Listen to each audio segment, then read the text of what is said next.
All right, so LeBron's got these young guys he's going to be playing with, but I've been waiting 38 minutes to hear you tell me this. You're talking about LeBron James attracting a huge teammate to come play with him. Let's go. We all know that the 2019 class is really stout, and we've continued to elaborate. Kevin Durant possibly going to be available. Klay Thompson, Karl Anthony Towns just re-signed with Minnesota. It's really a stout class.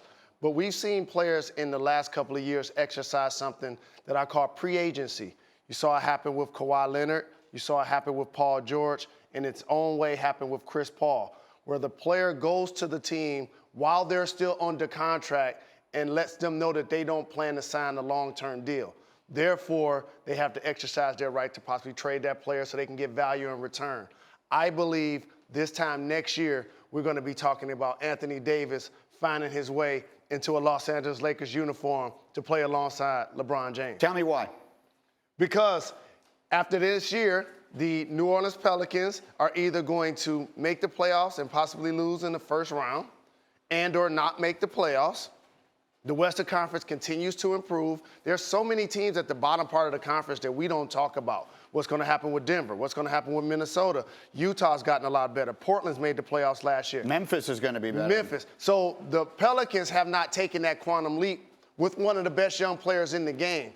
I think now pairing Anthony Davis with LeBron James puts them in position to try to combat what's happening. How do they make it happen? Who are the Lakers sending to New Orleans that makes that worth it? That's what makes this a growth year for the Lakers' young three, as I'm calling them. Alonzo Ball, Kyle Kuzma, and Brandon Ingram. I think in order to try to get Anthony Davis in Los Angeles, it may cost you 2 or 3 of those players. But obviously, he's established himself as one of the top in the game. So of all the players that you could put on a team with LeBron James this time next year, would Anthony Davis be the best one to make a run at a title? I hear people saying like Kawhi Leonard, which would obviously be a terrific ad, and or so many other guys that are going to be available. But Anthony Davis is the original unicorn, a 7-footer that can shoot the three, play mid-range, get you double-digit boards, get you a handful of blocks. He can flirt with triple-doubles with blocks on multiple nights. So I think he's the guy in the positionless era of basketball that'll help combat. So the unibrow is the unicorn. I like what you did there. Yes, it is. Okay, let's get to Jimmy Butler. That happened while you were away the last couple of days. What's going to happen there? What should happen? Well, initially, he doesn't control his own destiny. And there's a lot of confusion that's taking place in the Minnesota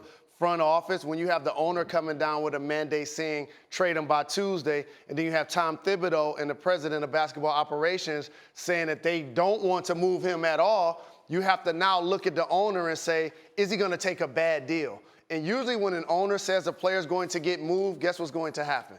That player will eventually get moved. And I know Jimmy Butler gave them a list of teams that he wanted to play for, including the Nets, Knicks, and the Clippers. Miami Heat have been trying to go really hard to try to acquire him. It's not really going to take place in Houston. So with that being said, with him not controlling his own destiny, he may be in a position like a Kawhi Leonard or a Paul George where they trade him to a team that he necessarily didn't want to go to initially. He feels like a Riley guy. Do you like the fit in Miami? He definitely feels like a Riley guy. Now, I saw him kind of in Gabrielle Union's mentions this offseason, and I don't know how that dynamic could play in the locker room when we're hearing rumblings of what probably happened in the Minnesota locker room with another teammate. But with that being said, he is a Riley guy. He is an Eric Spoelstra guy. He gives them toughness. He gives them versatility. One of the best two-way players in the game. The plot thickens.